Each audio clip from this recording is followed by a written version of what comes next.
Fala galera, beleza? Seja muito bem-vindo a mais um vídeo aqui do canal.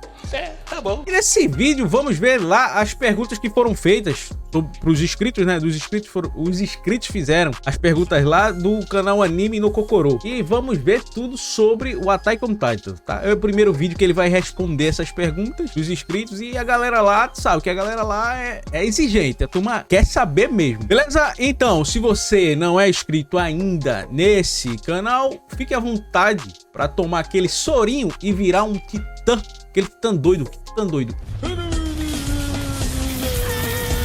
E já vai, ó, apertando aqui no botão de se inscrever. Isso vai me ajudar demais e esse canal precisa da sua assinatura. Eu preciso que você seja assinante desse canal. Beleza? Então vamos lá, vamos pro vídeo. Mais um vídeo respondendo perguntas de Attack on Titan e alguns outros animes. Vamos ver o que a galera anda perguntando por aí. A turma pergunta demais aí. Quer saber a respeito do Parasita? De onde ele veio, como ele se formou e se a gente tem alguma teoria sobre isso. Parasita. Claro, Parasita veio dentro da árvore. No Attack on Titan, a gente sempre tem uma boa teoria para tudo. E, infelizmente, na obra oficial, o Parasita não foi explicado. Ele é a fonte de toda a vida. É ele que dá o poder dos titãs. Ele só e tá é ele também que dentro tem da árvore que universo me caiu. próprio, capaz de criar e moldar coisas com endurecimento de titã e até novos titãs. Além de poder controlar toda a sua raça híbrida como ele quiser. A gente pode se basear em dois pontos aqui.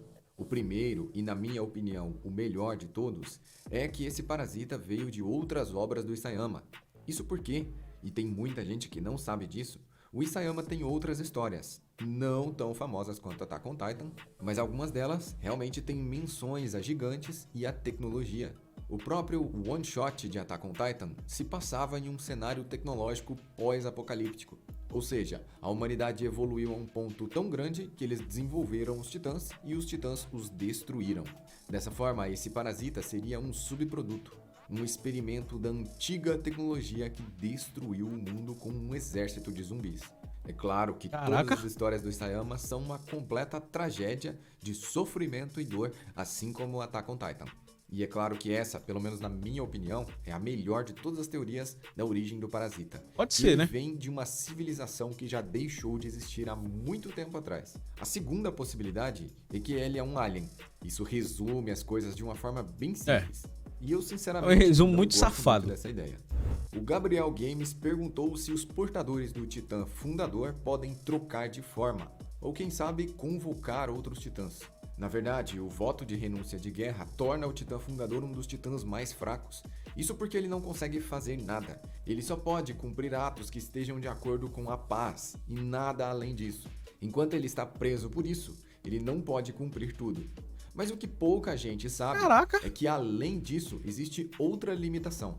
O Titã Fundador, mesmo sem o voto de paz, ainda não tem todo o poder ilimitado. Eren Yeager foi o portador do Titã Fundador mais habilidoso e mais poderoso de todas as eras. E o único usuário de Titã Fundador catalogado na história que teve um poder semelhante ao do Eren foi o rei Karfritz que criou as muralhas. Os dois têm algo em comum, a forma como eles conseguiram seus poderes. E isso é convencendo Ymir nos caminhos, recebendo o que nós chamamos aqui de bênção de Ymir. A Ymir é a verdadeira dona de todo o poder do Titã Fundador. E só se ela concordar, você vai poder usar todo o poder. Eren Yeager não só conseguiu convencê-la, como conseguiu fazer com que ela concedesse para ele todos os seus poderes sem nenhum limite.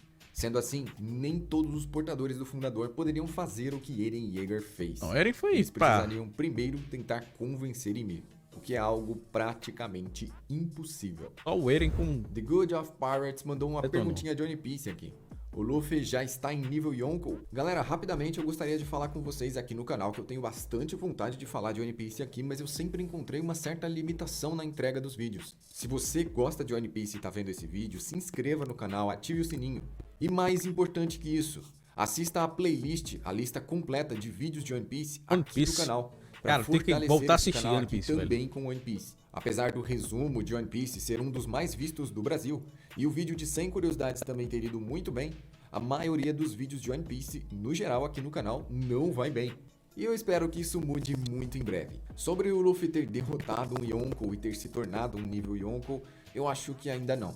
Ainda falta um pouco pela sua evolução. Afinal, ele acabou de se transformar e acabou de ganhar um novo poder, que nem ele mesmo sabe usar.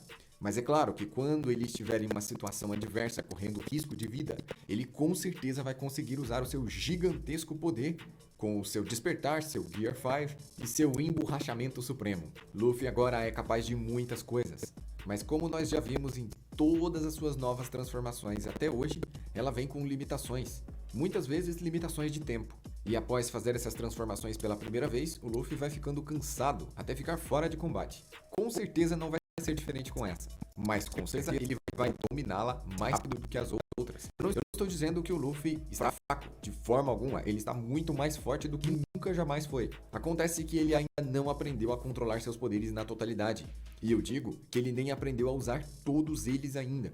Muito em breve, o Luffy vai evoluir para um nível ainda superior. Caraca, e eu duvido que ele esteja no auge de poder máximo que ele terá no final de One Piece. Inspiração do Dragon Ítalo Ball. perguntou se é possível assumir uma forma de titã alienígena ou cibernética. A forma que o titã ganha geralmente tem a ver com os sentimentos do seu portador. É mais fácil ver isso analisando o poder do titã bestial.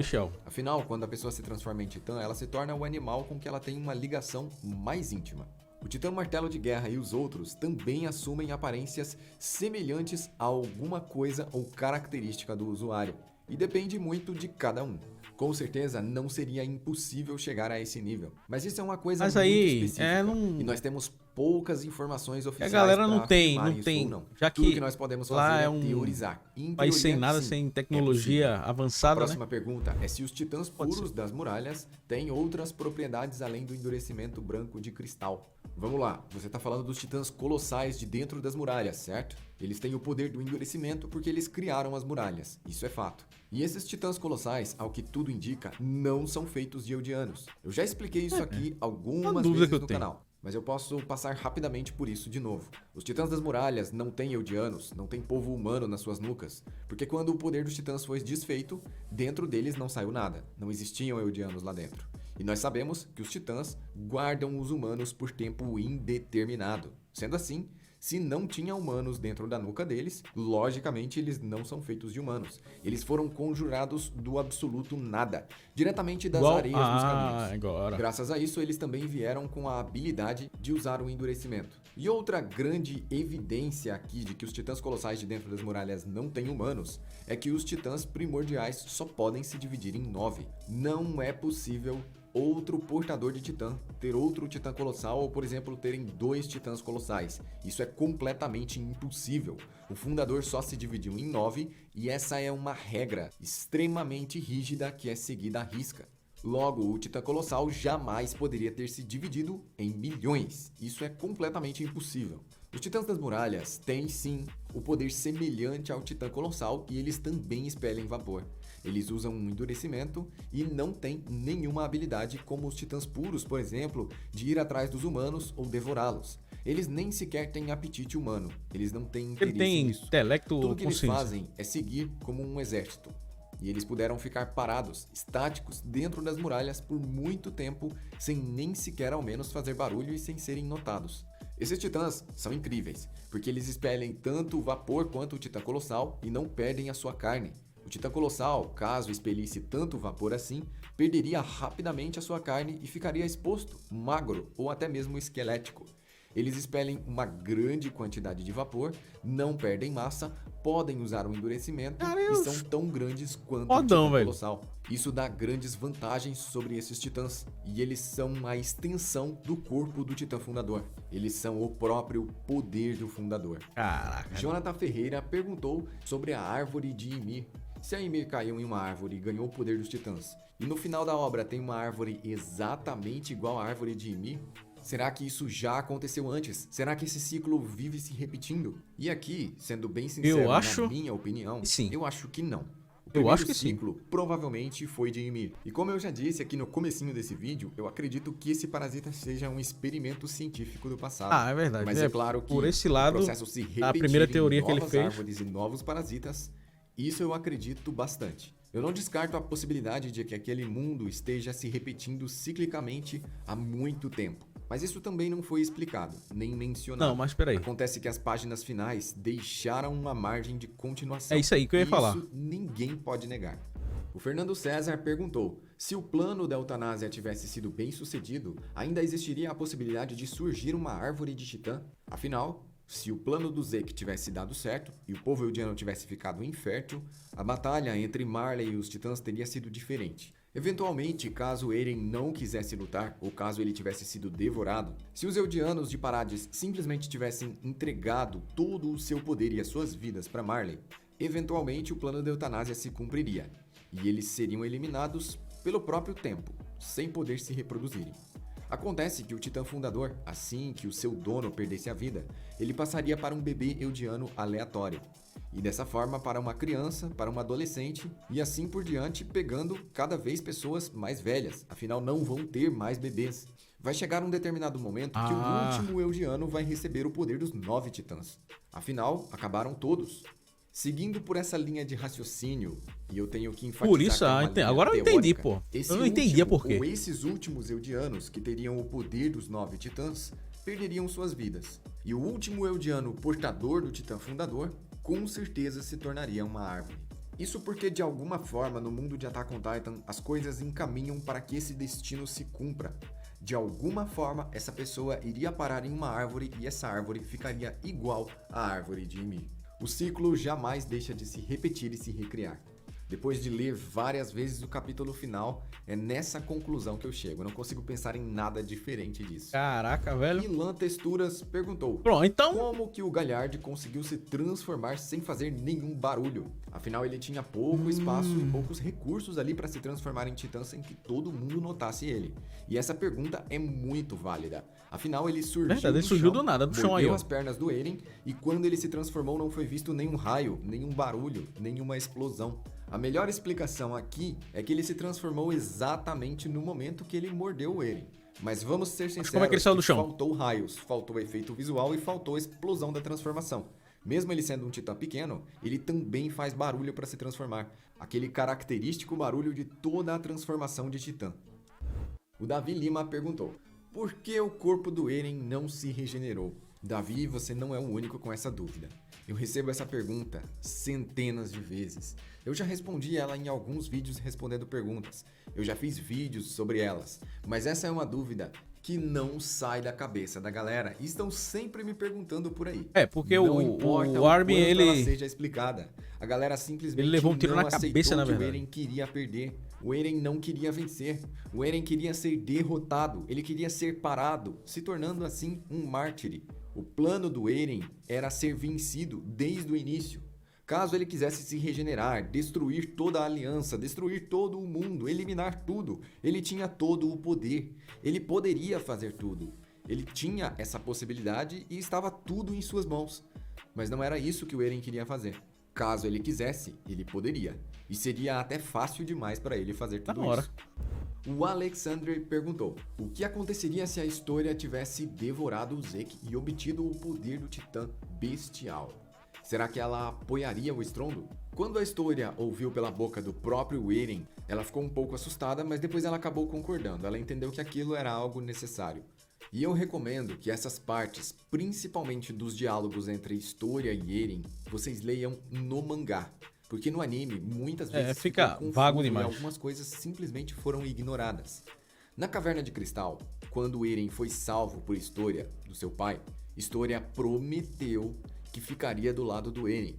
Não importa se ela tivesse que ficar contra a humanidade toda. Essas foram exatamente as palavras de Historia lá na Caverna de Cristal. Anos depois, o Eren, se aproveitando dessa promessa, contou para ela do estrondo. Afinal, ela também era a rainha de Parades, e nada mais normal do que ela saber de tudo isso. É claro que os líderes da Ilha Parades tinham a intenção de fazer Historia ser apenas a sua cobaia, uma rainha de faz de conta. Eles queriam que ela tivesse o poder do Bestial e também queriam que ela tivesse o poder do Fundador. E assim ela seria manipulada. Como ela decidiu engravidar, ela, grávida, não poderia se tornar titã nem devorar o Zeke. Isso porque é muito arriscado para uma mulher grávida fazer isso, e ela pode perder o bebê. Assim, Historia ganhou um tempo, mas caso nada disso tivesse acontecido e ela tivesse se tornado o titã bestial, uma dúvida que eu não sei se vão perguntar aí. Qual forma esse filho de Historia é uma do certa Eren? vez, em uma brincadeira, o Isayama, será que é do Eren, obra, desenhou a Historia na sua forma titânica. Ela era um anjo gigantesco, com asas enormes. E como o Isayama já desenhou, provavelmente essa seria a forma de história. Temos que nos lembrar que o Titã Bestial não se limita a coisas que existem. Coisas que existem ou coisas que não existem, ele pode se tornar qualquer uma delas. Tanto que ele se tornou o bichinho de pelúcia que o Zack tinha na sua infância, exatamente igual, com os braços longos e desproporcionais demais. Sendo assim, se Historia desejava do fundo do seu coração aquela figura alada, ela poderia ter um Titã Bestial em forma de anjo. Isso seria realmente épico. Mas infelizmente não aconteceu. De todas as formas, com ou sem o poder dos titãs, eu acredito que Historia cumpriria a sua promessa e mesmo sem querer, apoiaria Eren Yeager. Se você veio até aqui, não perca os novos vídeos, se inscreva no canal e ative o sininho. Acho que vai ter essa pergunta na Eu agradeço muito por você ter Beleza? assistido até aqui Então, e eu vou deixar passando agora na próximo tela, vídeo um vídeo vai que ter eu outras fiz coisas, mostrando cara. as Vai ter simbologias muita coisa e ocultistas muita coisa que massa. existem em Attack on Titan. Eu garanto que vale muito a pena Fica você aqui assistir e ele se inscreve aí no logo na canal. sequência. Beleza? Valeu!